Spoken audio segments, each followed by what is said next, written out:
Assalamualaikum warahmatullahi wabarakatuh. Perkenalkan, nama saya Vinky Enggar Pratiwi dengan NIM F2019-01020,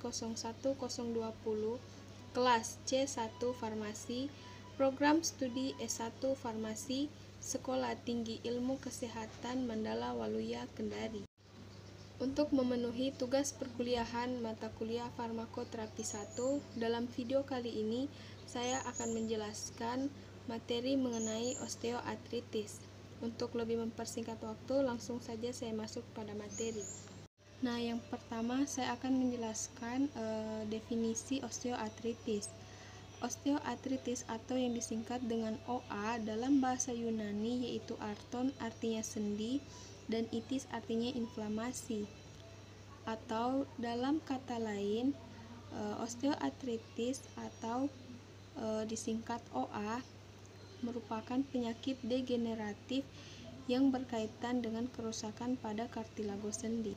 Sendi penyangga berat badan vertebra, panggul, lutut, dan pergelangan kaki.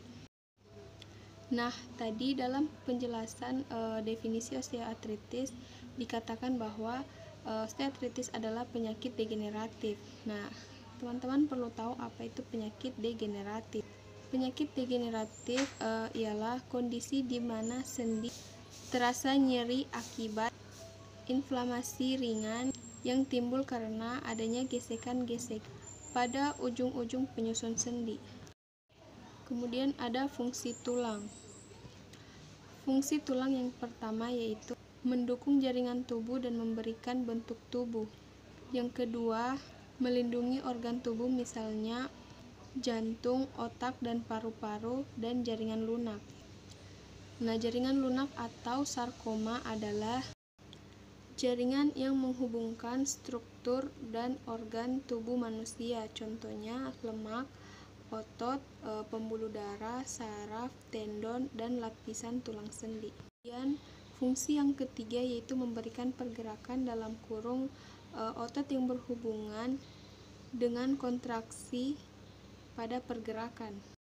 Fungsi tulang yang terakhir yaitu membentuk sel-sel darah merah di dalam sumsum tulang belakang atau biasa disebut hematopoiesis dan menyimpan garam mineral misalnya kalsium dan fosfor. Selanjutnya saya akan menjelaskan mengenai epidemiologi osteoartritis. Yang pertama yaitu osteoartritis lutut radiologis di Indonesia sekitar 15,5% pada pria dan 12,7% pada wanita. Diperkirakan 1-2 juta orang lanjut usia di Indonesia menderita cacat karena osteoartritis atau OA. Mengeluh nyeri saat melakukan aktivitas atau jika ada pembebanan lebih berat secara terus-menerus yang mengganggu mobilitas. Nah, pada slide kali ini menampilkan gambar apabila terjadi kerusakan pada tulang subartikular. Pada gambar A.1 itu meningkatnya tekanan pada titik tertentu pada tulang rawan. Dan pada gambar A.2 beban yang diterima pada daerah tersebut berlebihan atau kerusakan tulang rawan sendi oleh karena suatu hal. Nah, pada gambar B merupakan gambar skematis tekanan yang diterima akibat beban tubuh pada sendi yang normal. Selanjutnya etiologi dan faktor resiko osteoartritis. Yang pertama ada umur, jenis kelamin, suku bangsa, penyakit metabolik, kegemukan, genetik, cedera sendi, pekerjaan, olahraga, kelainan pertumbuhan, dan faktor lain.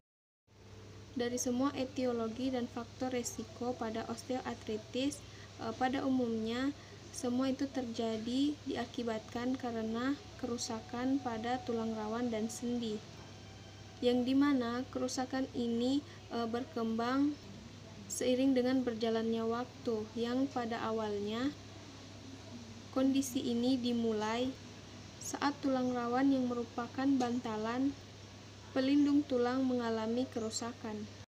Nah, slide selanjutnya yaitu menampilkan klasifikasi osteoartritis.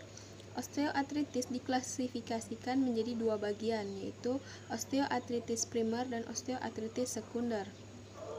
Pertama, pada osteoartritis primer atau biasa disebut juga sebagai osteoartritis idiopatik adalah jenis osteoartritis yang belum diketahui penyebabnya dan tidak berhubungan dengan penyakit sistemik maupun perubahan lokal pada sendi.